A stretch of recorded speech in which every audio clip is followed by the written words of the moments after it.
নমস্কার বন্ধুরা, আজকে আমি আমার নতুন চ্যানেল শুরু করতে চলেছি। আমার চ্যানেল কুন্দলিশ কনস্ট্রাকশন, পুরোপুরি বিল্ডিংয়ের উপরে কাজ করব, সেই সমস্ত কাজ আপনাদেরকে তুলে ধরে দেখানো হবে। তো আজকে আপনাদেরকে দেখানো হবে টাইগুনের রড বাইন্ডিং, টাইগুনের রড বাইন্ডিং দেখাবো।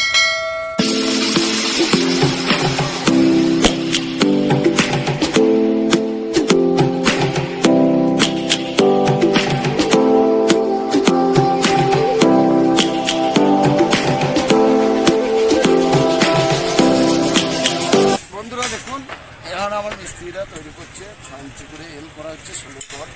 এটা আমি টাইগুনে কীভাবে বাইন্ডিং করা হয় সেটা আপনাদেরকে আমি দেখাচ্ছি। করা হচ্ছে এখানে, তো দেখা যাক প্রজেক্টে কীভাবে কাজ করানো হয়। এই যে জায়গাটা দেখুন বন্ধুরা, যে এইটা টাইমিং বলা হয়, অনেকে হয়তো ব্যান্ড ঢালাইও বলে, এটা টাইমিং বলা হয়, ব্যান্ড ঢালাইও, ব্যান্ডের রড বাইন্ডিংও বলা হয়। 4টে 16 রড দিয়ে এটা বাঁধা হচ্ছে। পরবর্তী স্টেজে মিডিলে তলাতে একটা 12 mm রড পড়বে, আর উপরে একটা 12 mm রড পড়বে, মোট 6 গাছের রড পড়বে।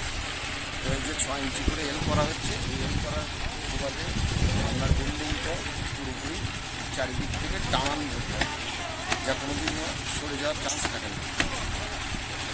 তো চলুন দেখুন, এই দিকটা আমাদের মিস্ত্রিরা কাজ করছে, কীভাবে বাইন্ডিং হচ্ছে দেখা যায়।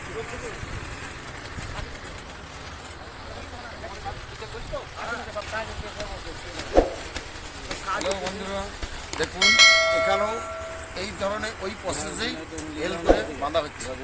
এই দিকটা যদিও কমপ্লিট হয়নি বাঁধা, এদিকটাও হবে, এদিকেও এল করে এইভাবেই এল করে বাঁধা।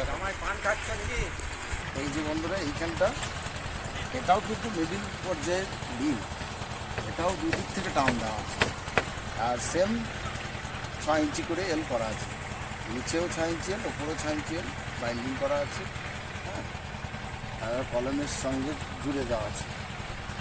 এটা উপরে এখন বাইন্ডিং করার সুবিধার্থে উপরে বাঁধা হচ্ছে, পরবর্তীকালে বাঁধা হয়ে গেলে নিচে নেমে যাবে, তারপরে আবার ঢালাই প্যাকিং। তো আমি আমার নতুন চ্যানেল বলবো, আমি তো কিছু হতেই পারে, বলতেই পারি, হয়ে যেতে পারে। তো নিজের ভাই বোনকে ক্ষমা করবেন। নতুন চ্যানেল যেন আগামী দিনে আমি আমার এই প্রজেক্টের নতুন নতুন জায়গায় নতুন নতুন কাজের সম্মান নিয়ে আপনাদের সামনে হাজির করতে পারি ভিডিওর মাধ্যমে। তো আপনারা আমার এই চ্যানেলটিকে সাবস্ক্রাইব করবেন, লাইক করবেন, শেয়ার করবেন। নমস্কার।